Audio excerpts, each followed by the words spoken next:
श्री स्वामी समर्थ. नमस्कार मंडळी, स्वागत आहे तुमचे माझ्या यूट्यूब चॅनलवरती. आजचा दिवस तुम्हाला खूप छान सुखाचा आनंदाचा जाऊ हीच मी स्वामींच्या चरणी प्रार्थना करते आणि आज या नवीन व्हिडिओला सुरुवात करते. आज 5 फेब्रुवारी वार गुरुवार आणि आज आहेत माघी संकष्टी चतुर्थी. प्रत्येक महिन्यामध्ये संकट चतुर्थी येते आणि प्रत्येक चतुर्थीचं महत्त्व हे सुद्धा वेगवेगळं असतं. माघ महिन्यातील संकष्टी चतुर्थीला द्विजप्रिया संकष्टी चतुर्थी असे म्हटले जाते. या दिवशी गणपतीच्या 32 रूपांपैकी 6व्या रूपाची पूजा केली जाते.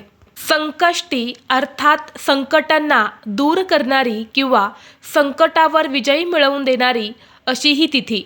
संकटाचा पराभव करणाऱ्या चतुर्थीला संकष्टी चतुर्थी असे म्हणतात. संकष्टी चतुर्थीच्या दिवशी विधीपूर्वक गणेशाची आराधना केल्याने सर्व संकट, अडचणी आणि पापांपासून मुक्ती मिळते. तसेच या दिवशी उपवास केल्याने बुद्धीची प्राप्ती होते आणि मुलाबाळांची प्रगती होते. माघ महिना अनेक अर्थाने महत्त्वाचा मानला जातो आणि या माघ महिन्यातील चतुर्थीला विशेष महत्त्व असतं.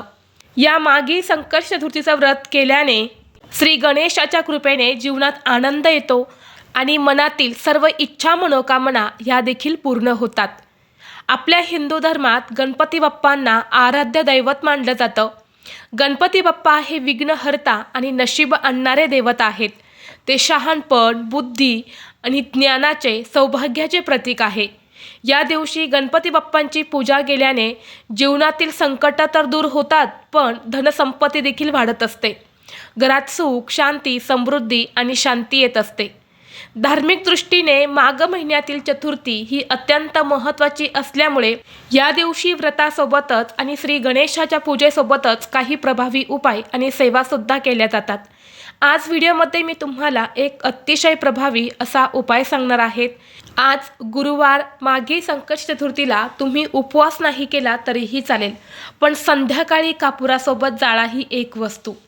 ही वस्तू जाळल्याने घरातील सर्व दोष, अडचणी, भांडणे, पितृदोष, वास्तुदोष, नजरबाधा नष्ट होऊन घराची, मुलांची, पतीची अगदी भरभरून प्रगती होईल. घरात अखंड लक्ष्मी नांदेल. तर अशी कोणती वस्तू संध्याकाळी कापुरासोबत जाळायची आहेत, कोणत्या वेळेत हा उपाय करायचा आहे, याबद्दलची संपूर्ण माहिती या व्हिडिओमध्ये मी तुमच्यासोबत शेअर करणार आहे. त्यामुळे तुम्ही हा व्हिडिओ स्किप न करता शेवटपर्यंत नक्की पहा. चॅनलवरती नवीन असाल तर सबस्क्राईब करा आणि असेच माहितीपूर्व नवनवीन व्हिडिओ पाहण्यासाठी बेल आयकॉनलाही प्रेस करा. म्हणजे जेव्हा कधी मी नवीन व्हिडिओ अपलोड करेल त्याचं नोटिफिकेशन सर्वात अगोदर तुम्हाला भेटेल आणि तुम्ही एक पण व्हिडिओ मिस करणार नाही. आज या व्हिडिओमध्ये मी तुम्हाला जो उपाय सांगणार आहे तर हा उपाय आपल्याला आज गुरुवारी संध्याकाळी करायचा आहे. संध्याकाळी 6 वाजल्यापासून ते तुम्ही अगदी रात्री 12 वाजेपर्यंत हा उपाय कधीही करू शकता. परंतु तुम्हाला शक्य असेल, तुमच्याकडे वेळ असेल तर हा उपाय तुम्ही सायंकाळी 6 वाजल्यापासून ते 9:30-10 वाजेपर्यंत करण्याचा जास्तीत जास्त प्रयत्न करा. कारण या वेळेला आपल्या घरामध्ये लक्ष्मी येत असते आणि यामुळे वातावरणात ज्या काही सकारात्मक लहरी असतात तर त्या खूप जास्त प्रमाणामध्ये सक्रिय असतात आणि म्हणून या वेळेमध्ये तुम्ही हा उपाय जर केला तर तो खूप जास्त प्रभावी ठरत असतो. त्या उपायाचं आपल्याला खूप अधिक पटीने फळं प्राप्त होत असते. परंतु त्या वेळेमध्ये नाही शक्य झाले तर तुम्ही बघा रात्री 12 वाजेपर्यंत हा उपाय केला तरीसुद्धा चालेल. आज माघ महिन्यातील चतुर्थीला अनेक शुभयोग जुळून आले आहेत. कुंभ राशीत राहू विराजमान असून बुध आणि शुक्र यांचा प्रवेश होत आहे. यामुळे त्रिग्रही योग जुळून येत आहे. तसेच लक्ष्मी नारायण नामक शुभयोग सुद्धा जुळून येत आहे आणि गुरुवारी ही चतुर्थी आल्याने या दिवसाचे महत्त्व सुद्धा वाढले आहे.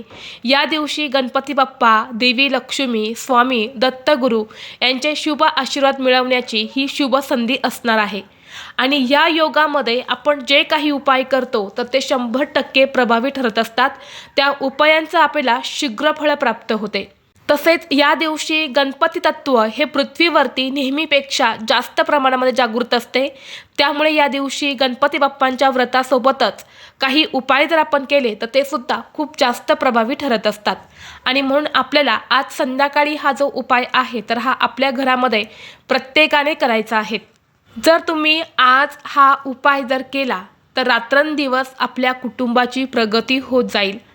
जर तुमच्या कुटुंबामध्ये, तुमच्या घरामध्ये काही त्रास आहे, काहीतरी अडचणी आहे, कोणतंही काम पूर्ण होत नसेल, जे पण काम तुम्ही हाती घेतात त्या कामामध्ये तुम्हाला यश मिळत नसेल, त्या कामामध्ये सतत अडथळे येत असतील किंवा घरामध्ये सतत नवरा बायकोंचे भांडणं होत असेल, आई मुलांची भांडणं होत असेल, घरातील मुलं ऐकत नाही किंवा तुमची मुलं अभ्यास करत नाही, सतत मुलं हट्टीपणा करत असेल, चिडचिड करत असेल, सांगितलेली कोणतीही गोष्ट ऐकत नसेल, तर यासारख्या सर्व समस्या दूर होण्यासाठी आपल्याला हा जो उपाय आहे तर हा आपल्या घरामध्ये आवर्जून करायचा आहे. तसेच तुमच्यावरती एखादं कर्ज आहे, प्रयत्न करूनही ते कर्ज फिटत नसेल किंवा कर्ज फेडण्यासाठी तुम्हाला योग्य मार्ग मिळत नसेल, कर्ज फेडण्याइतके तुमच्याकडे पैसे येत नसेल किंवा घरात सुख, शांती, समृद्धी नांदत नाही, घरामध्ये सतत कटकटी होत असतील किंवा घरामध्ये सकारात्मकता जाणवत नाही, घरामध्ये सतत तुम्हाला एक प्रकारची नकारात्मकता किंवा अस्वस्थ वाटत असेल, कधीकधी असं होतं की आपल्याच घरामध्ये आपल्याला थांबावंसं वाटत नाही. जर आपल्या घरामध्ये सतत वाद विवाद होत असेल, घरामध्ये एक प्रकारचे दोष जे आहेत तर ते निर्माण होतात आणि या दोषामुळे आपल्या कुटुंबामध्ये अनेक अडचणी, अडथळे, समस्या यायला सुरुवात होते. आणि म्हणून घरातील यासारख्या समस्या दूर होण्यासाठी विशेष तिथीवरती आपण काही उपाय जर केले तर ते खूप जास्त कारगर ठरत असतात. आणि गणपती बाप्पा जे आहेत तर ते विद्येचे, ज्ञानाचे देवता आहे, परंतु गणपती बाप्पा हे विघ्नहर्ता, संकट दूर करणारे, दारिद्र्य नष्ट करणारे देवता मानले जातात. आणि म्हणून या दिवशी आपल्याला हा जो उपाय आहे तर हा घरामध्ये करायचा आहे. आपल्या हिंदू धर्मामध्ये काही गोष्टींना खूप जास्त महत्त्व आहे, जसे की कापूर जाळून देवघरातील देवांची आरती, पूजा केल्याने घरातील नकारात्मक ऊर्जा नष्ट होते. आणि म्हणून पूजेमध्ये कापूर लावणे अत्यंत शुभ मानले जाते. आणि म्हणून जेव्हा आपण घरामध्ये कोणतीही पूजा असते तेव्हा कापूर हा अवश्य जाळत असतो. घरामध्ये कापूर जाळल्याने घरातील वातावरण हे नेहमी सुगंधी राहते. घरातील वादविवाद थांबून आनंदाचे वातावरण निर्माण होते. तसेच घरातील पितृदोष हा देखील कमी होतो. तसेच घरात कोणतीही नकारात्मक ऊर्जा किंवा वाईट शक्ती, इडापिडा ही प्रवेश करत नाही. आपल्या कुटुंबाचं वाईट नजरेपासून, वाईट गोष्टींपासून नेहमी संरक्षण होत असतं. आता हा उपाय करण्यापूर्वी तुम्हाला सर्वप्रथम तुमच्या देवघरामध्ये दिवा प्रज्वलित करून घ्यायचा आहे. धूप, दीप, अगरबत्ती लावून वातावरण हे प्रसन्न करायचं आहे. आज गुरुवार आहे म्हणून तुळशीपाशी सुद्धा तुम्हाला एक दिवा लावायचा आहे. आणि यानंतर तुम्हाला हा उपाय जो आहे तर तो करायचा आहे. उपाय करण्यासाठी तुम्हाला एक प्लेट घ्यायची आहे आणि त्या प्लेटमध्ये तुम्हाला एक खोबऱ्याचा तुकडा ठेवायचा आहे. जे सुकं खोबरं असतं तर त्याचा तुम्हाला एक छोटासा तुकडा घ्यायचा आहे आणि तो तुम्हाला त्या प्लेटमध्ये ठेवायचा आहे. यानंतर त्या खोबऱ्याच्या तुकड्यावर तुम्हाला 3 भीमसेनी कापूर वड्या ठेवायच्या आहेत. भीमसेनी कापूर तुमच्याकडे नसेल तर तुम्ही साधा कापूर घेतला तरीही चालेल. आणि या 3 भीमसेनी कापूरवड्या तुम्हाला त्या खोबऱ्याच्या तुकड्यावरती ठेवायच्या आहेत. खोबऱ्याच्या तुकड्याचा जो पांढरा भाग असतो त्यावर तुम्हाला या 3 कापूरवड्या ठेवायच्या आहेत. आणि यासोबतच तुम्हाला 3 अखंड फुलाच्या लवंगा घ्यायच्या आहेत. कुठेही तुटलेल्या, फुटलेल्या, फुलं नसलेल्या अशा लवंगा घेऊ नका. चांगल्या 3 अखंड फुलं असलेल्या तुम्हाला लवंगा ज्या आहेत तर त्या घ्यायच्या आहेत. आणि त्यासुद्धा तुम्हाला त्या खोबऱ्याच्या तुकड्यावरती कापुरासोबत ठेवायच्या आहेत. यानंतर तुम्हाला एक तमालपत्र घ्यायचं आहे. तमालपत्र ज्याला तेजपत्ता असे सुद्धा म्हटले जाते. आणि ते तमालपत्र घेताना सुद्धा तुम्हाला चांगलं घ्यायचं आहे. कुठेही फाटलेलं नसावं असं एक चांगलं तमालपत्र घ्यायचं आहे.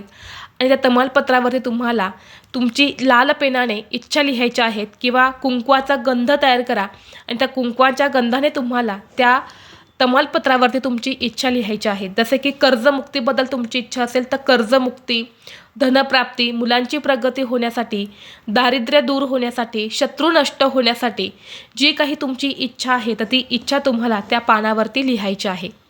यानंतर हा जो कापूर आहे तर हा तुम्हाला प्रज्वलित करायचा आहे.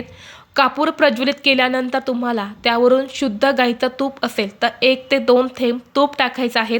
नसेल तर हरकत नाही. यानंतर हे तमालपत्र जे आहे तर त्याचा देठ तुम्हाला तुमच्या हातात घ्यायचा आहे आणि तुमची इच्छा व्यक्त करत करत तुम्हाला त्या कापुरावरती हे जे तमालपत्र आहे तर हे जाळायचं आहे. तमालपत्र जाळून झाल्यानंतर तुम्हाला ओम श्रीं विघ्नहर्ताय नमः, ओम श्रीं विघ्नहर्ताय नमः या मंत्राचा जप करायचा आहे. हा मंत्र विघ्न, संकट, दारिद्र्य, दोष दूर करण्यासाठी खूप प्रभावी मानला जातो. तमालपत्र जाळून झाल्यानंतर तुम्हाला ते भांडं तुमच्या देवघरासमोरून उचलायचं आहे आणि त्याचा धूर हा संपूर्ण तुमच्या घरामध्ये, तुमच्या वास्तूमध्ये तुम्हाला फिरवायचा आहे. तसेच आपल्या घराच्या मुख्य दरवाजामध्ये सुद्धा तुम्हाला हे भांडं काही वेळासाठी ठेवायचं आहे. यानंतर हे भांडं तिथून उचलून आणायचं आहे आणि आपल्या देवघरासमोर ठेवून द्यायचं आहे. जोपर्यंत हा कापूर जळत आहे किंवा लवंगा कापुरासोबत जळत आहे तोपर्यंत तुम्हाला याच मंत्राचा जप करायचा आहे. कापूर शांत झाल्यानंतर तुम्हाला त्यामध्ये ज्या काही असणाऱ्या वस्तू आहे, खोबरं असेल, काही अर्ध्या लवंग असेल, तर ते सर्व काही तुम्हाला निर्माल्यमध्ये टाकायचा आहेत किंवा तुम्ही बाहेर कुठे टाकायला जागा असेल तर तिथे सुद्धा टाकू शकता. परंतु घरात चुकूनही हे जे खोबरं आहे तर हे कोणीही खायचं नाही, कारण त्या खोबऱ्यामध्ये आपल्या घरात असणारी सर्व नकारात्मक ऊर्जा जी असते तर ती आकर्षित झालेली असते. त्यामुळे ते खोबरं जे आहे तर ते खाल्लं जात नाही, ते घरातून बाहेर तुम्हाला फेकून द्यायचं आहे. तर अशा पद्धतीने एक छोटासा उपाय जो आहे तर तो आपल्या घरामध्ये आपल्याला आज या माघी चतुर्थीला करायचा आहे. घरामध्ये स्त्रियांना मासिक धर्म असेल तर घरातील कोणताही सदस्य हा उपाय करू शकतो. तसेच तुमच्या घरामध्ये सुतक असेल तर तुम्हाला हा उपाय करता येणार नाही. त्याचबरोबर जर भरपूर दिवसापासून तुमच्या मनामध्ये एखादी इच्छा असेल, प्रत्येकाच्या मनात काही ना काही इच्छा असते, अगदी माझ्यापासून ते तुमच्यापर्यंत, आणि आपली प्रत्येक इच्छा पूर्ण व्हावी असं आपल्याला वाटत असतं आणि हीच इच्छा पूर्ण करण्यासाठी आपण भरपूर प्रयत्न, कष्ट, मेहनत करत असतो. परंतु कधी कधी असं होतं की आपण कितीही प्रयत्न केले ना तरीही आपली इच्छा जी आहे तर ती पूर्ण होत नाही. परंतु आज या माघी चतुर्थीला जर तुम्ही एक प्रभावी उपाय जर केला ना तर नक्कीच तुमच्या सर्व इच्छा ज्या आहेत तर त्या नक्कीच पूर्ण होतील. उपाय काय करायचा आहे तर पहा, तुम्हाला 21 दुर्वा घ्यायच्या आहेत. ज्या दुर्वाला 3 दल किंवा 5 दल असतात, म्हणजे 3 पानं किंवा 5 पानं असतात, तर अशा तुम्हाला 21 दुर्वा ज्या आहेत तर त्या घ्यायच्या आहेत. त्या 21 दुर्वांची तुम्हाला जुडी तयार करायची आहे. त्या दुर्वाला तुम्हाला हळद कुंकू लावायचं आहे, थोडंसं तूप लावायचं आहे. त्या दुर्वा आपल्याला उजव्या हातात घ्यायच्या आहे आणि तुम्हाला शक्य असेल तर 11 वेळा गणपती अथर्वशीर्षमचं पठण करायचं आहे. 11 वेळा शक्य नसेल तर 1 वेळा पठण करायचं आहे. त्याची फलश्रुतीसुद्धा आहे तर त्याच्यासुद्धा तुम्हाला पठण करायचं आहे. आणि यानंतर मनातील इच्छा व्यक्त करून ह्या दुर्वा तुम्हाला गणपती बाप्पांना अर्पण करायच्या आहेत. आणि पुन्हा एकदा दोन्ही हात जोडून आपली इच्छा जी आहे तर ती तुम्हाला व्यक्त करायची आहेत. जर हा उपाय जर तुम्ही आज चतुर्थीला केला ना, नक्कीच तुमच्या मनातील कितीही कठीणातील कठीण इच्छा ही नक्कीच पूर्ण होईल. हा उपाय तुम्ही घरी केला तरीही चालेल किंवा तुमच्या घराजवळ मंदिर असेल तर मंदिरामध्ये जाऊन तुम्ही हा उपाय केला तर अतिशय उत्तम. कारण मंदिरामध्ये ज्या काही सकारात्मक लहरी असतात, जी काही दैवी शक्ती असते ना ती खूप जास्त असते, कारण तिथे येणारा प्रत्येक माणूस हा चांगल्या भावनेने येत असतो. त्यामुळे मंदिरामध्ये सकारात्मकता जी आहे तर ती आपल्या घरापेक्षा खूप जास्त असते आणि जेव्हा मंदिरामध्ये तुम्ही काही उपाय करतात ना ते खूप जास्त प्रभावी ठरत असतात. आणि म्हणून शक्य असेल तर हा उपाय तुम्ही मंदिरामध्ये करू शकता, परंतु ते नाही जमलं तर मग तुम्ही घरात केला तरीसुद्धा चालेल. त्याचबरोबर आज तुम्ही व्रत करणार असेल तर संध्याकाळी तुम्हाला चंद्राची पूजा करूनच हे व्रत जे आहे तर ते सोडायचं आहे. चंद्रोदयाची वेळ असणार आहे रात्री 9:43 तर या वेळेला तुम्हाला चंद्राची पूजा करून हे व्रत सोडायचं आहे. जर आपण चंद्राची पूजा न करताच हे व्रत सोडले तर या व्रताचं फळ जे आहे तर ते आपल्याला मिळत नाही. म्हणून चतुर्थी व्रत तुम्ही जर आज करणार असेल तर संध्याकाळी चंद्राची पूजा करून मग गणपती बाप्पांची आरती करायची आहे, नैवेद्य दाखवायचं आहे आणि यानंतर तुम्हाला हे जे व्रत आहे तर हे सोडायचं आहे. तर हे काही प्रभावी उपाय आणि सेवा ज्या आहेत तर त्या आपल्याला आज चतुर्थीला आवर्जून करायच्या आहेत. तर ही अत्यंत महत्त्वाची माहिती मला तुमच्यापर्यंत शेअर करायची होती. व्हिडिओ तुम्हाला आवडला तर लाईक करा, चॅनलवरती नवीन असाल तर सबस्क्राईब करा आणि हा व्हिडिओ आपल्या मित्रपरिवारासोबत जास्तीत जास्त शेअर करा. चला तर मग भेटू असंच पुढल्या एका नवीन व्हिडिओमध्ये. तोपर्यंत सर्वांना श्री स्वामी समर्थ.